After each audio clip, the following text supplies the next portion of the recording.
Estimados hermanos y hermanas, amigos y amigas, hoy hemos leído el Evangelio de Lucas, el capítulo 8, el verso 26 al 39, que nos habla acerca del endemoniado gadareno.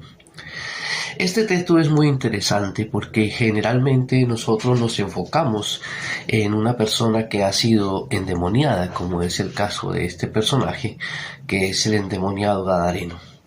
Sin embargo, el texto nos da otros elementos que me parece que es importante que nosotros nos detengamos y reflexionemos, porque no solamente refleja la situación que vive una persona, sino también la situación de una comunidad.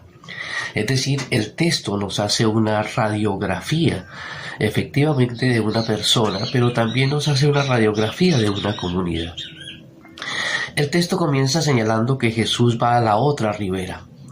Y eso me parece importante, que Jesús se movilice de un lugar a otro. El cambio de lugar es significativo porque significa que muchas veces hay que ver las cosas desde el otro lado. Estamos acostumbrados a movernos dentro de nuestro propio entorno, de nuestras propias comodidades. Y a veces hay que salir del entorno, salir de la comodidad en que nos encontramos y ver las cosas desde el otro lado. Así que Jesús va hacia el otro lado de la orilla y en ese otro lado se encuentra con un hombre que viene a su encuentro. Pero lo interesante de este hombre es que este hombre no vive en la ciudad, sino vive a las afueras de la ciudad, vive en los sepulcros. Y la primera pregunta que uno tiene que hacerse es ¿por qué una persona tiene que vivir en los sepulcros? Porque eso significa que el lugar donde posiblemente él no tiene ninguna dificultad es el lugar de los muertos. Y esa es la primera preocupación y la primera inquietud que nos plantea el texto. ¿Cómo es posible que una persona tenga que vivir entre los muertos? ¿Por qué a los vivos les cuesta tener a una persona como este, entre comillas, endemoniado gadareno entre ellos? Porque él tiene que ir a donde están los muertos. ¿Qué es lo que hace que él esté ahí? Posiblemente porque los muertos son los únicos que le reciben. Porque los que están muertos son los únicos que le pueden escuchar. Porque los que están muertos son los únicos que no van a ejercer sobre él ningún tipo de violencia. Y como no van a ejercer ningún tipo de violencia y como no lo van a perseguir y como no lo van a encadenar, posiblemente él puede ir a ese lugar porque ese lugar le hace estar mucho más cómodo que estar en la ciudad, donde cuando llega a la ciudad va a ser encarcelado o va a ser tomado prisionero y se le van a colocar cadenas y grillos y otras cosas más. Jesús se encuentra con él y cuando él sale a su encuentro le dice, por favor, ¿qué tienes conmigo? ¿Qué quieres hacerme? ¿No? O sea, tú eres uno igual que los demás, que vienes a encadenarme, que vienes a ponerme grillos o cadenas. Y comienza un diálogo con Jesús y el endemoniado y como resultado de eso todos sabemos que esta persona es liberada de todos esos demonios, entre comillas, que le han posesionado. Y lo interesante es la actitud de la comunidad. La comunidad se sorprende de ver que el endemoniado, entre comillas, está ahora en sano juicio, en sana razón. Y en lugar de alegrarse y hacer una fiesta, la comunidad le pide a Jesús que se retire de ahí, que se vaya de ahí, que es mejor que no esté en sus entornos. Ahora, ¿por qué la comunidad le pide eso? Porque posiblemente la comunidad necesita al endemoniado. Y parece triste, duro y difícil decirlo, pero parece ser que la comunidad tiene su endemoniado. Y su endemoniado es parte de ellos mismos y lo necesitan. Lo necesitan porque necesitan a quien echarle la culpa de las desgracias, de los problemas y de las circunstancias que se presentan. El endemoniado les posibilita culpar a otro de sus errores, de sus acciones, de lo que ha sucedido. Si tenemos un endemoniado, pues posiblemente eso significará que hay una razón de ser por la cual nosotros actuamos de esta o de aquella otra manera. Es decir, que la tristeza del texto no es la situación de este hombre únicamente, sino la situación de una comunidad que necesita un endemoniado para poder sentir que tiene alguien en quien echarle la culpa. Y eso quizás es lo más trágico y lo más duro de la sociedad. Generalmente nosotros y la sociedad requerimos de personas a quienes echarle la culpa, y cuando no están, pues tenemos muchísimas dificultades para poder reconocer nuestras propias incapacidades y nuestros propios errores.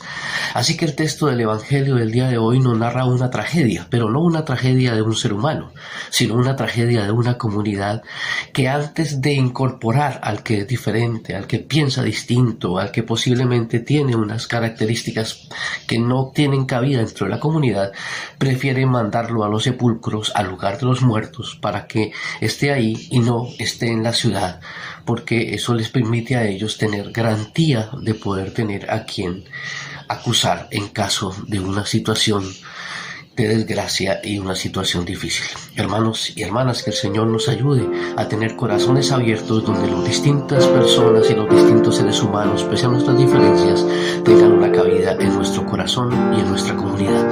Que el Señor esté con nosotros.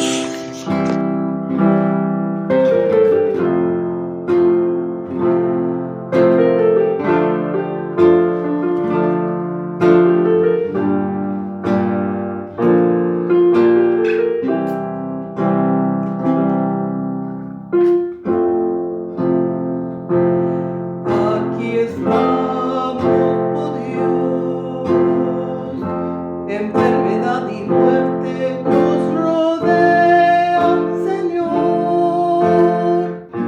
La angustia nos domina y el miedo paraliza nuestra mente y corazón. Abre nuestras manos, abre nuestra mente y corazón. Déjanos sentir tu espíritu de amor. Abre nuestras manos, abre nuestra mente y corazón. Queremos vivir la fuerza de tu amor, Señor.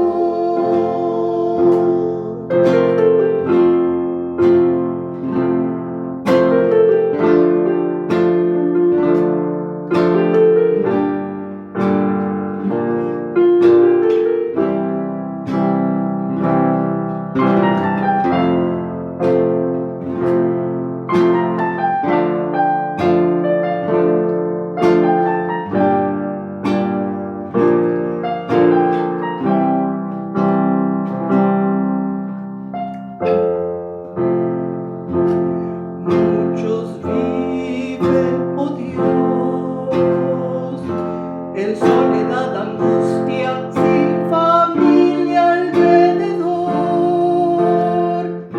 Por eso aquí estamos, queremos hoy servirte, ilumínanos, Señor.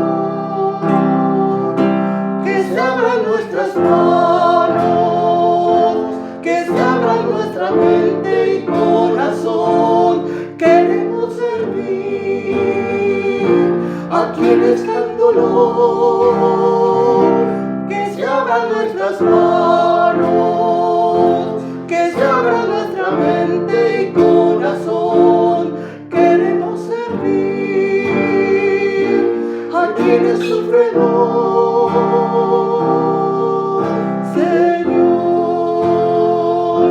Que se abran nuestras manos, que se abra nuestra mente y corazón. Queremos servir a quienes están en dolor.